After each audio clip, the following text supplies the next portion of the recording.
I keep it realer than real. Fuck all the critics and fuck how they feel. I'm getting money. Hey guys, what what's it up? is. Your girl G here. Welcome back to my channel. I'm catching up on all these videos. I'm knocking out Married to Medicine LA. I finally got a chance to sit down and watch it. I'm on delay, trying to catch up on this stuff because I was going out of town, going to my sister's house. That's where I'm at right now. I'm house sitting while she's away for 4th of July. But luckily, if you haven't heard me in my older videos, my sister is a hairstylist and she be hooking a sister up, okay? So if you haven't noticed, your girl is, newly fried, dyed, and laid to the side. We got a little ombre, purple, magenta situation. And if you are new to my channel and wondering, yes, bitch, it's all mine, okay? I worked hard for this shit. I ain't gonna lie. I used to be bald-headed, struggling with the edges in the kitchen. But it finally paid off. I got me some inches now, okay? But enough about me. Let's talk about these hoes on Married to Medicine LA. Let me focus my camera. Okay. Ooh, did you see that purple right there on the edge? Yes, bitch. Yes. All right, let me quit playing. So Married to Medicine LA, let's get right into it because the episode, it was kind of just a little yang. We didn't get too much, but we are getting a little bit more insight into Britton and Imani's marriages. So, we open up the episode with Imani telling the girls about her and Phil separating and divorcing. Jasmine's reaction was teen too much, okay? Jasmine, all of that, bitch, you and Shanique were talking about it in the beginning of the season, talking about, oh, we know something's going on. Like, there's something obviously wrong in paradise. So, like, quit acting shocked, okay?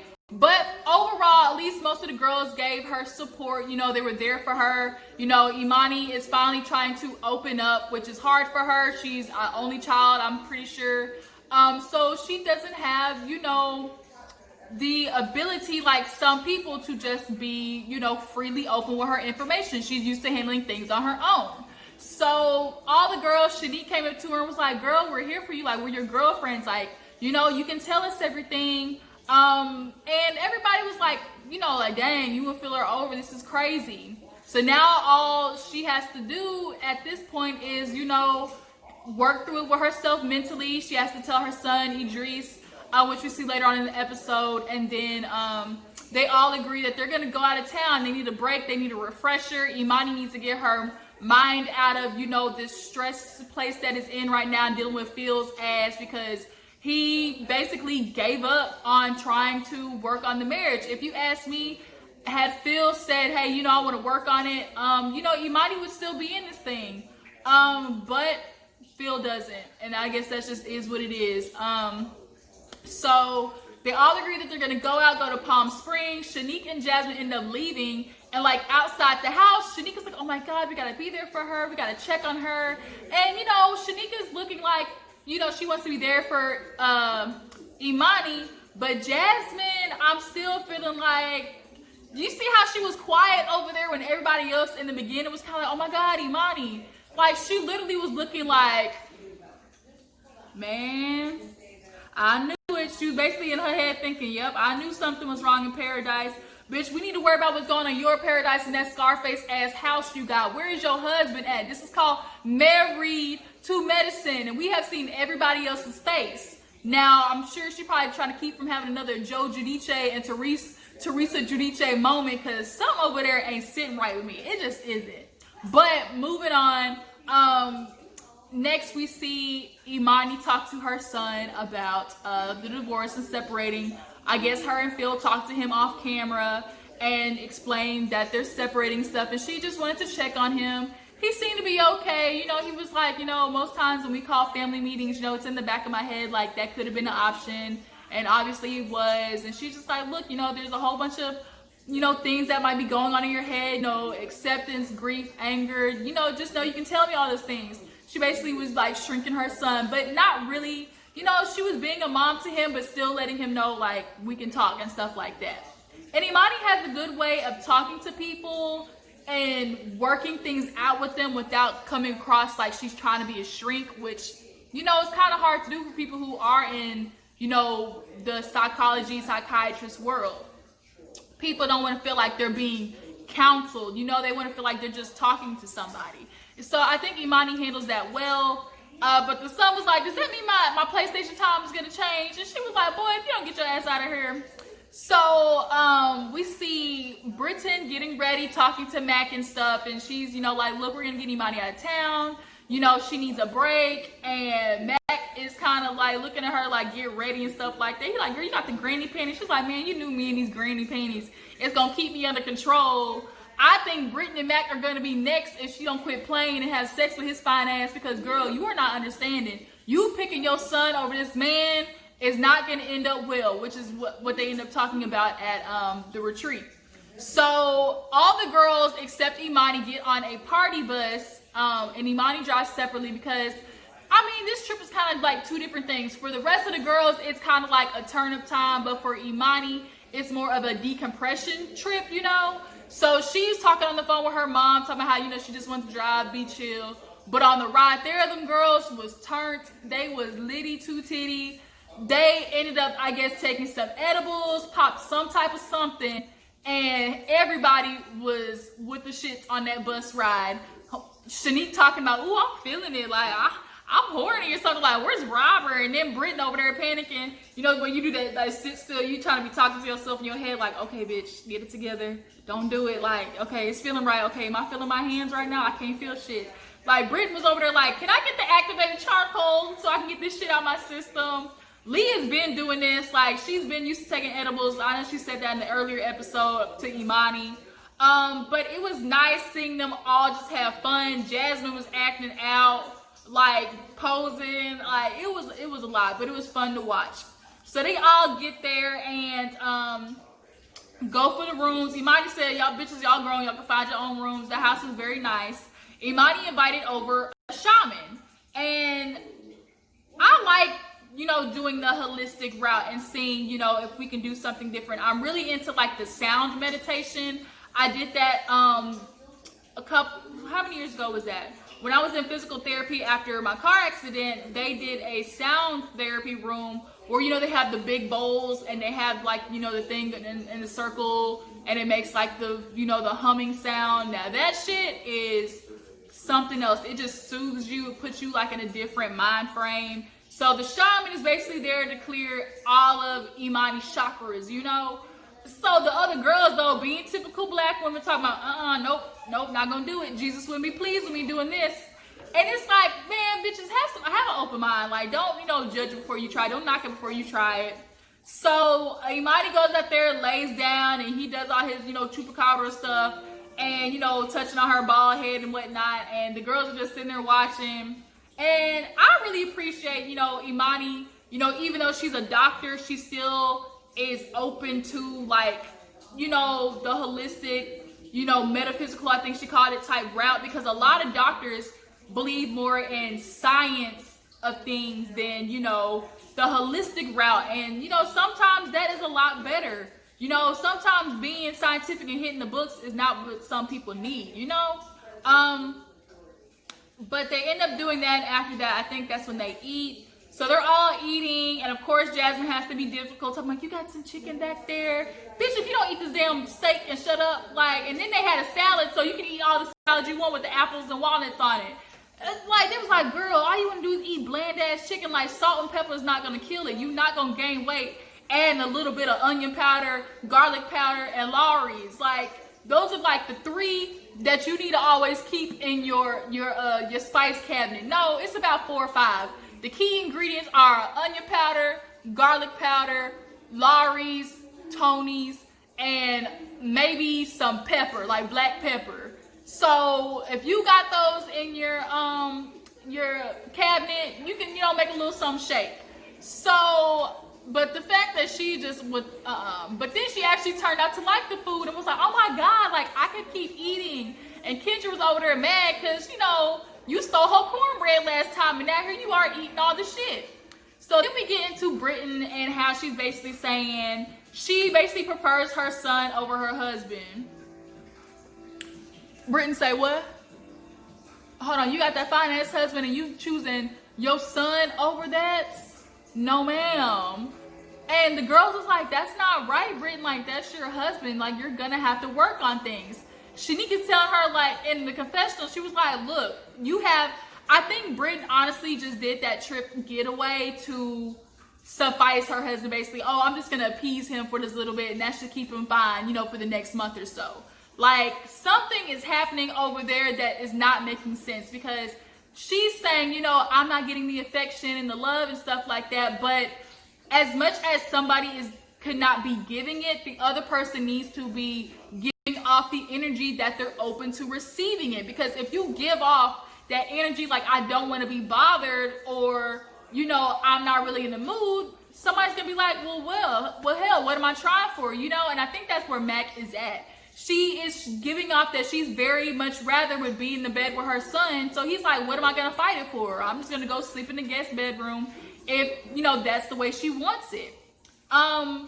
But they're like, Shanique was like, me and Robert kicked them damn kids at the bed and we was burning sheets, okay? And that's what it needs to be. There needs to be passion, you know? She's like, oh my God, I just want the unconditional love. And it's like, woman, your husband's supposed to provide that too. They're two totally different types of love. I'm sorry, but your son cannot provide you with an orgasm. He cannot. Like, and that's a big part of, you know, a relationship is the sexual intimacy, the connection, not just sex, but laying in your husband, cuddling, rubbing on his thing a little bit while Netflix is playing. Like, that's what is supposed to be happening. So the fact that she's not doing that is telling me, like, something happened while he was away that is not making no sense.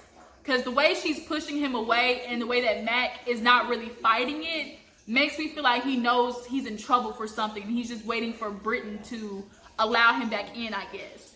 But Imani, you know, explained how her and Phil, she got with him because she wanted security. You know, she had a son. She wanted a male figure in his life. And so Phil was there, and that's what she got. She didn't necessarily marry for the love and the passion for each other. She just knew she wanted somebody who was going to be down there and hold her back, which is what Phil provided at the time. So, she's trying to, like, I guess, navigate that. So they end up doing like a little sexy lingerie situation. Shanique comes out there looking like Miss Santa Claus.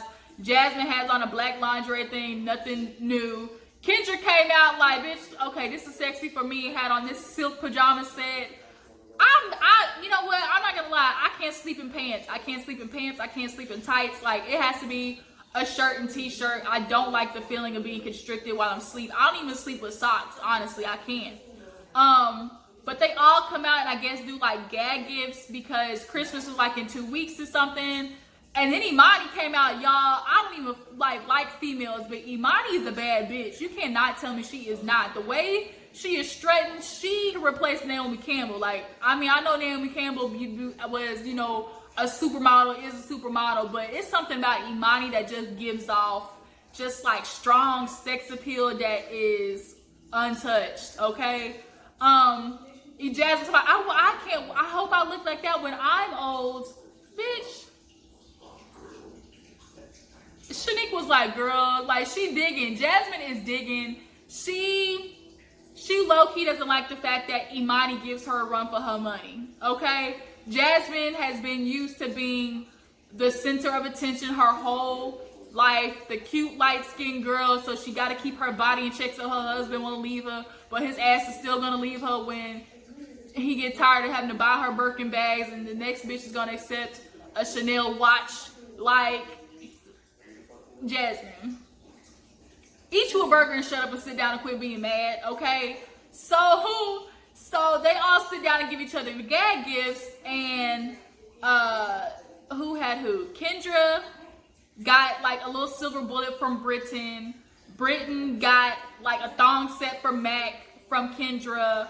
Leah and Jasmine ended up having each other. So Leah gives Jasmine an Inglewood starter kit, basically talking about, girl, here go your bamboo earrings. You say you want street cred, or I lost my street cred. Here it go. Jasmine, I know I'm Inglewood's finest. Like, you ain't even got to tell me. So then Shanique and Imani get each other. And Shanique gave Imani one of them suction cup dildos. Like, the thing was swinging around all on the table and stuff. And Imani gave Shanique like this air horn. Now, I get where she was going with the air horn situation, basically saying like, Imani, you pack a punch like this air horn. I think that's where she was coming from. And Shanique kind of was like, oh, thank you. And the way Imani gave Shanique that type of gift, oh, Jasmine gave Leah that like a same type of like second thought gift. That bitch re-gifted her a candle. Okay, like girl, Jasmine, like you basically are proving everybody right in the way that they think about you, which is you are self-centered.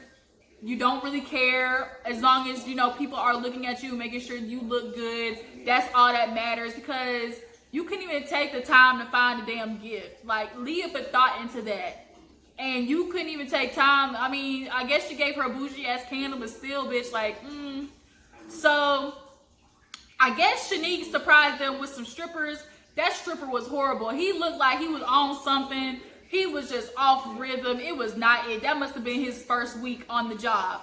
But the next morning, they all wake up talking about the night before. Half of them don't even remember because they was on edibles and drinking and shit. And they started talking. And Jasmine asked Imani, like, you know, I want to know, like, when was the last time you and him like were close or like were intimate or something like that? And she was like 5 years. Everybody said, the fuck, 5 years? Imani, you haven't been having sex with him for 5 years, or you haven't felt like a closeness of a relationship with him in 5 years. So everybody's like, girl, that's not it. Like, how could you put up with that? And she was like, I get no dick, I get no attention, no affection. Like, what am I even putting up with? And that basically got Britton thinking, because she was like, you know, I'm talking to Mac, like, we have the same problems, like traveling and stuff like that, and we're basically two ships passing in the night, and y'all hoes better get together and look at Imani as an example, especially Britton, bitch, you gonna be next, okay? But I think, is that where the episode ended, them talking at the table? I think so, but it seems next week there's going to be a little bit of tension between Kendra and Jasmine, because Jasmine is still on her ass like white on rice about losing this weight, and Kendra did not like it.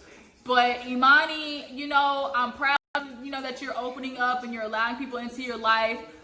You know, I'm sad that you and Phil didn't work out. Oh, Imani mentioned that Phil said basically he thought he could grow to be in love with her.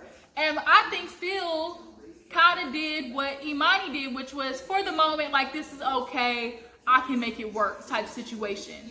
She was looking for a man for her son. I can make it work as long as he's going to be there for my son. Phil was kind of a place in his life where, you know, he wasn't really doing the music thing anymore. He needed something to put his energy and time into, or as a distraction, and Imani was there for that. He's like, you know, I can try to make it work. I can kind of grow to be in love with her maybe. And he said he did. But obviously, they are falling back into a friendship phase. And Imani is just worried that, you know, maybe she wants Phil to still be there for Idris. Now, the way that Phil's acting, you guys, I'm not going to lie, I'm worried. I think he might slowly, in the beginning, start being, like, you know, there for Idris. But I'm thinking he's going to trickle off. The way he's acting like he doesn't even want to come back to LA, like, to get his shit. Like, he wanted Imani to pack it up for him. First of all, nigga, no, come get your shit. And secondly, you didn't even want to come back to see Idris. So, we'll see. Y'all let me know down in the comments. Do y'all feel like Phil is going to maintain that relationship with Idris, Imani's son? And do you think that Britton is out of line for still having Imani sleep in her bed? Like, why she won't move around? Do y'all think that there's something that happened in that relationship that they're not telling us about? Y'all let me know. I appreciate you guys for tuning in. Make sure before you go to like this video, subscribe to my channel, and I will catch y'all later. Deuces.